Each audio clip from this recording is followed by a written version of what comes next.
एक एक निर्वारिये जो निर्वारी जाए, दोए मुख का बोलना घना तमाचा खाए। नमस्कार दोस्तों, मैं अविनाश दास रेशनल कबीर यूट्यूब चैनल में आप सबका हार्दिक स्वागत करता हूं। साथियों, यदि चैनल को सब्सक्राइब नहीं किए हैं तो सब्सक्राइब जरूर करें। शेयर करके वीडियो को अपने हर साथियों तक हर ग्रुपों में भेजें। बेल आइकन को प्रेस करें, ऑल नोटिफिकेशन ऑन रखें ताकि हर नया अपडेट आप तक पहुंच सके। लाइक और कमेंट जरूर करें दोस्तों, लाइक करना ना भूलें, कमेंट लिखना ना भूलें, ताकि जो है मेरा उत्साह वर्धन हो सके कि मैं आगे भी सेवा में जारी रह सकूं। साथियों, इस चैनल का उद्देश्य किसी भी जाति, धर्म, संप्रदाय या व्यक्ति विशेष को आहत पहुंचाना कतई नहीं है। यह चैनल सत्य को आपके सामने रखने के लिए, तर्कशीलता को विकसित करने के लिए और वैज्ञानिक सोच को समाज में स्थापित करने के लिए क्रिएट किया गया है। साथियों, मैंने सतगुरु कबीर साहब की एक साखी रखी है आपके सामने। पहले मैं इसका अर्थ कर देता हूं संक्षेप में, फिर आज के प्रसंग पर, मनुस्मृति पर आगे बढ़ेंगे, जो अगला सीरीज है। सतगुरु ने कहा, एक एक निर्वारिये जो निर्वारी जाए। जिस सब्जेक्ट पर चर्चा की जा रही है, जिस सब्जेक्ट को, जिस विषय को ठीक से सुलझाया जा रहा है, सतगुरु कहते हैं एक एक करके अच्छी तरह से तह तक पहुंच जाओ, उसके आखिरी सच्चाई तक पहुंच जाओ, ताकि उसमें जो है उसके ठीक विपरीत भी और कुछ होता है ऐसा आपके मन में न रह जाए। इसी को कहते हैं तथ्य, इसी को कहते हैं फैक्ट, और इसी को कहते हैं जैसे को तैसा। तो सत्य तक पहुंचने के लिए सतगुरु कहते हैं एक एक निर्वारिये। किसी मुद्दे को आधे अधूरे में छोड़ देंगे, उसका आखिरी फैसला तक नहीं पहुंचेंगे, आखिरी निश्चय तक नहीं पहुंचेंगे, तो दोस्तों क्या होता है, फिर आने वाले समय में वह मुद्दा आएगा तो हम ठीक उसके विपरीत बात भी कर सकते हैं, क्योंकि हमारा निश्चय सत्य तक नहीं पहुंचा है और हम जो है ठोस निर्णय नहीं ले पाए हैं। इसलिए सतगुरु कहते हैं एक एक निर्वारी जो निर्वारी जाए। जिस विषय का खुलासा कर रहे हैं, जिस विषय का निवारण कर रहे हैं, जिस विषय पर शोध कर रहे हैं, उस विषय के तथ्य तक पहुंचकर ही छोड़ो, आधे अधूरे में न छोड़ो।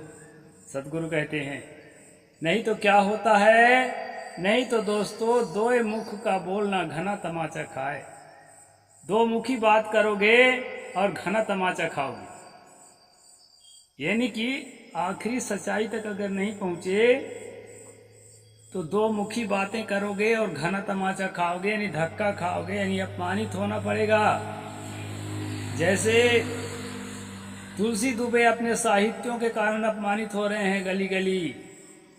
मनुस्मृति के रचयिता सुमति भार्गव, उनका नाम तो नहीं है इसमें, मनु का ही नाम चलता है।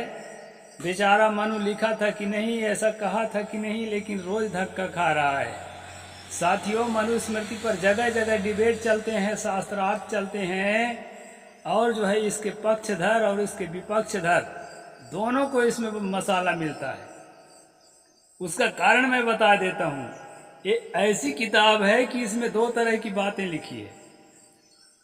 पहले तो ये कह दिया कि बात ऐसी है, फिर ठीक उसके विपरीत बातें जो है इसमें आपको मिलती है। तो इसी पर आज मैं चर्चा करूंगा कि अभी हम इसी 9 अध्याय में 18वें श्लोक में पढ़े थे कि स्त्रियों को धर्मशास्त्र में किसी भी प्रकार की व्यवस्था में अधिकार नहीं है,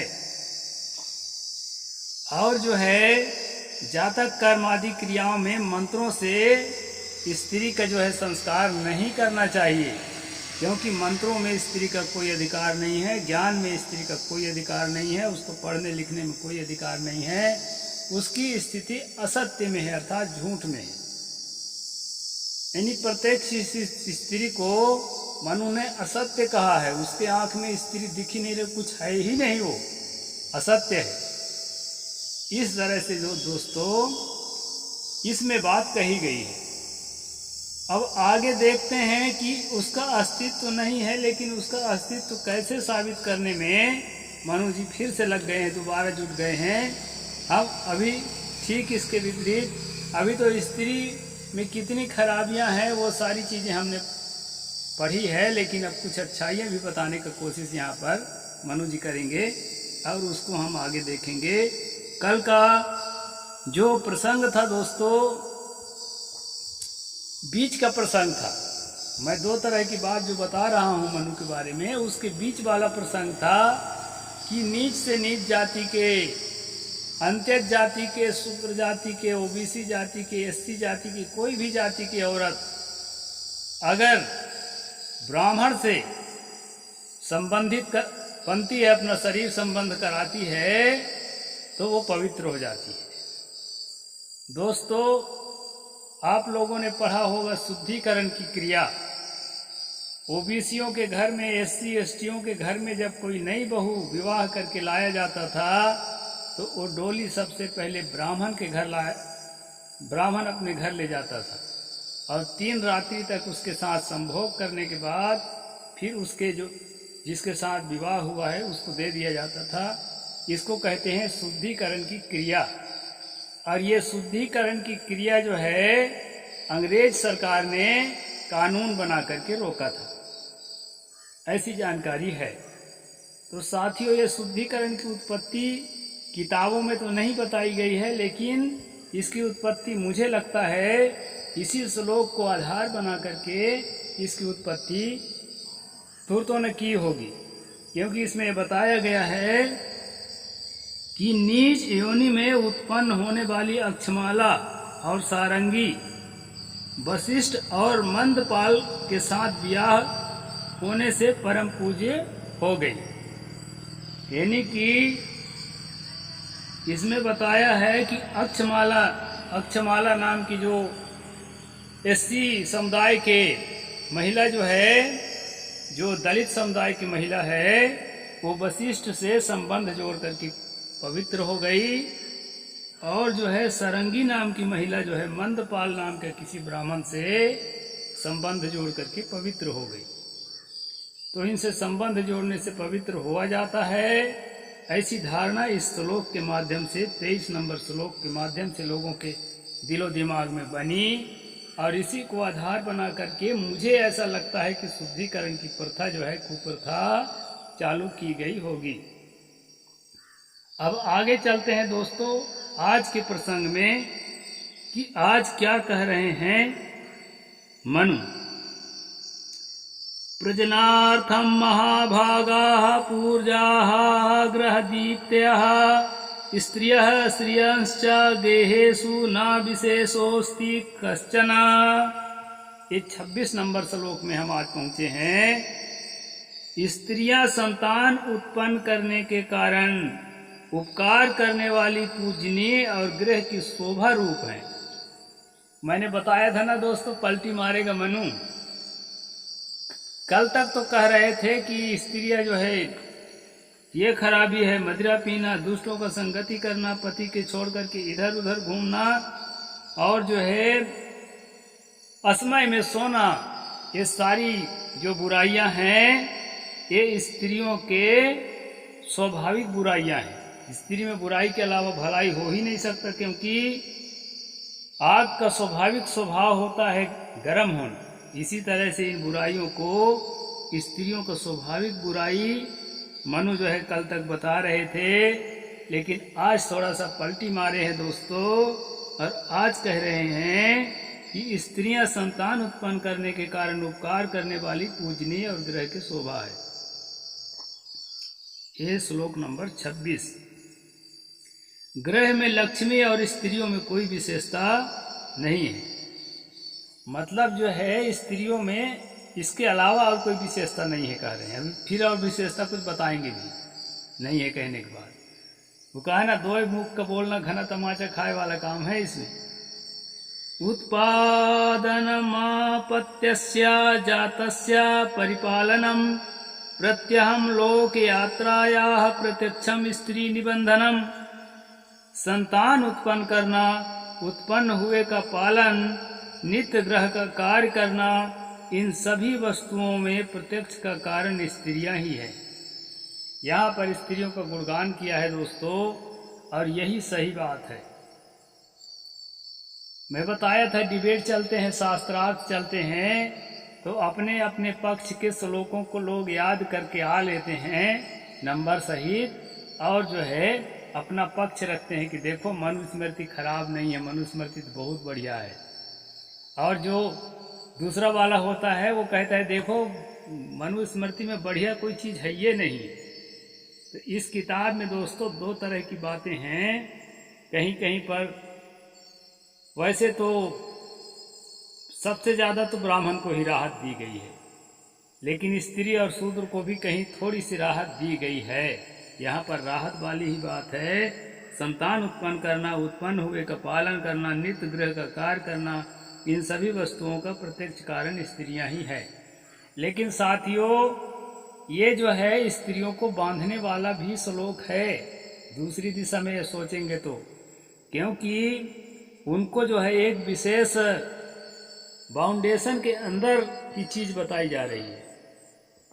जबकि आज की स्त्रियां जो है एयरफोर्स में नौकरी करने लगी हैं, राजनीति करने लगी हैं, पत्रकारिता करने लगी हैं, बहुत सारे काम जो पुरुष नहीं कर पाते ऐसे काम भी करने लग गई हैं। अब इसमें जो है बांधा गया है कि उसको क्या करना चाहिए। और दोस्तों आगे फिर क्या कहते हैं, अपत्यम धर्म कार्याणि सुश्रुतारतिरुत्तमा दाराधीनस्तथा स्वर्गः पितृणामात्मनश्च। ये 28 नंबर श्लोक है, 9वां अध्याय मनुस्मृति। इसमें कहा है दोस्तों संतान उत्पन्न करना, धर्म का कार्य करना, सेवा करना, उत्तम रति मतलब संभोग में स्त्री पुरुष के साथ बढ़िया से सच्चे मन से उसके साथ जुड़ना, पितरों का और अपना स्वर्ग साधन के ये सभी कार्य स्त्री के अधीन हैं। अब मैं बताना चाहूँगा दोस्तों, अभी हमने 18वें श्लोक में पीछे 1-2 दिन पहले पढ़ा कि धर्मशास्त्र की व्यवस्था के अनुसार स्त्रियों की जातक आदि क्रियाएं मंत्रों से नहीं करनी चाहिए, उन्हें मंत्रों का ज्ञान और अधिकार भी नहीं है। अब ये जो है एक पन्ना के बाद जो है मनु इतना बदल गए कि कहते हैं कि धर्म का कार्य और सेवा भी करना है स्त्री को। साथियों इसलिए स्त्रियां धर्म में ज्यादा इन्वॉल्व रहती हैं क्योंकि उनके लायक बात भी कहीं न कहीं है। तो अब उसमें क्या है, धर्म के नाम से भोंदू बनाए रखने के लिए भी तो चाहिए, और नहीं भोंदू बनाएंगे तो फिर वो जो है आपकी गुलामी कैसे करेगी। तो यहाँ पर जो है ये बात बताया है, ये स्वर्ग साधन के सभी कार्य स्त्री के ही अधीन है। और मुझे तो कभी कभी लगता है दोस्तों कि मनुस्मृति के श्लोकों की रचना एक आदमी ने नहीं किया है, अलग अलग विचारों के अलग अलग लोगों ने अलग अलग समय पर करके और संकलित करके बनाए हैं। इसलिए कई तरह के इसमें जो है विविधता है विचारों में, तो इसको जो है जरूर अनुशीलन करना चाहिए। आगे कहते हैं पतिम या नाभिचरति मनोवाग्देह संयता सभर्त लोक कमाप्नोति सद्भि साध्वीति चोच्यते। जो स्त्री मन वाणी और शरीर का संयम कर पति के विरुद्ध आचरण नहीं करती वह मरने के बाद पति लोक को पाती है, और इस लोक में सज्जनों से पतिव्रता कही जाती है। पति लोक है कहीं आकाश में, ऐसी कल्पना की गई है। अनेक लोकों की कल्पना है, उसी में एक पति लोक है। ऐसे लोग को कुछ नहीं होता है, ये भ्रम अंधविश्वास में मत रहना। सतगुरु कबीर साहिब भ्रम से निकालने के लिए साफ साफ बताया है, बिन देखे वह देश की बात का है सो कूर, आपो ही खारी खात है बेचत फिरे कपूर। स्वयं संसार में जी रहे हैं, संसार की चीज़ों को उपभोग कर रहे हैं, और आपको वहाँ कहीं स्वर्ग लोक, कहीं पति लोक, कहीं ब्रह्म लोक, कहीं ये लोक, तो कहीं गंधर्व लोक, तो कहीं बहुत सारा लोक बता बता के लुभाते रहते हैं। क्योंकि लोभ में पड़ोगे और नरक के भय में पड़ोगे तभी तो सेवा करोगे सच्चे मन से। विश्वास जब हो जाएगा तो, नहीं तो कहाँ सेवा हुआ करो। इसलिए जो है ये सारे लोगों का जो है वर्णन किया जाता है दोस्तों। इसमें पति लोक का वर्णन किया है महिलाओं के लिए। ये एक पति लोक है, वहाँ जो है पतिव्रता कही जाएगी और खूब प्रशंसा मिलेगा और बहुत बढ़िया बढ़िया खाने पीने को, पहनने को और मौज मस्ती करने को मिलेगा। तो उसके लिए जो है स्त्री को चाहिए कि वो मन वचन कर्म से अपने पति के इच्छा के अनुसार आचरण करे। इच्छा अच्छी है कि बुरी है उसकी इसको जांच ना करे। साथियों, हमारा कबीर पंथ समतावादी है, इसलिए मैं कबीर साहब की मूल धारा के अनुसार ही आपको बताना चाहता हूँ। स्त्री पुरुष का किसी भी प्रकार से गुलाम नहीं होती है। स्त्री भी एक मनुष्य है पुरुष की तरह। उसको उसकी भी अपनी इच्छाएं हैं और उसकी भी अपनी रुचियां हैं, उसकी अपनी भावनाएं हैं। उसको ऐसा नहीं है कि जैसा पति चाहेगा वैसा ही उसको रहना पड़े। उसके अनुसार भी कुछ होना चाहिए।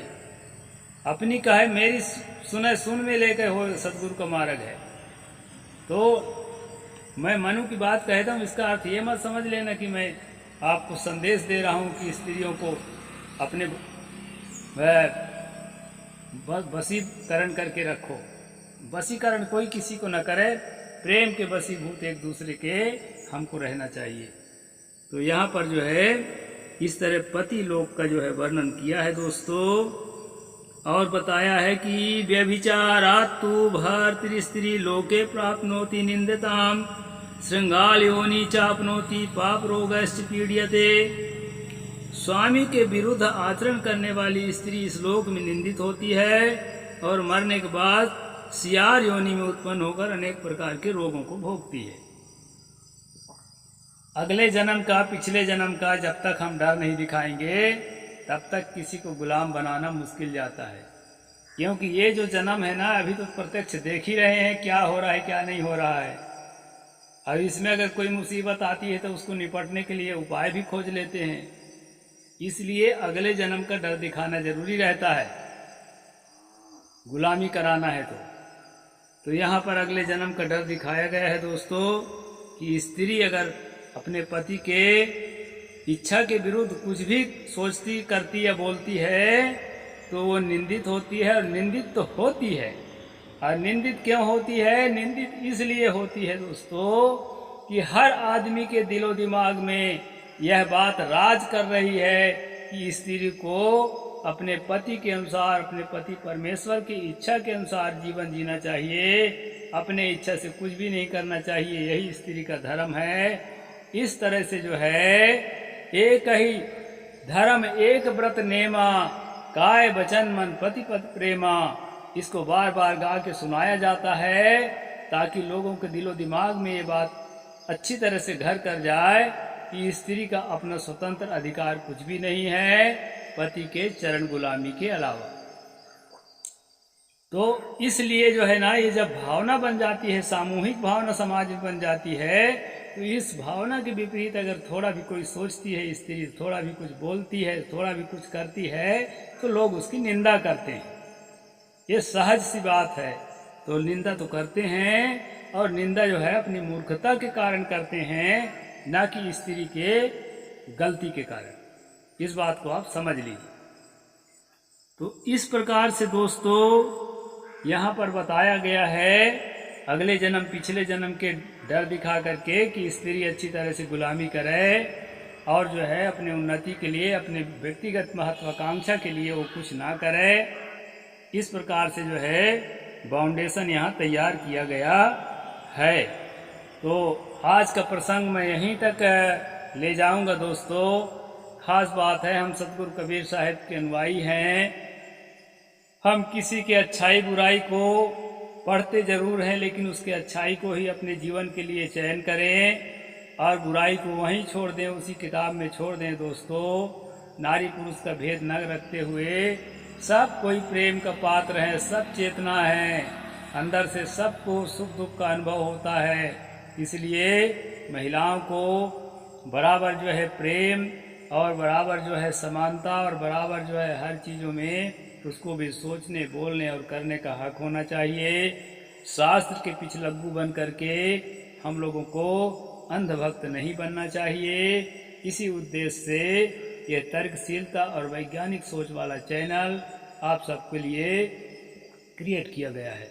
साहिब बंदगी, जय जोहार, जय भीम, जय भारत।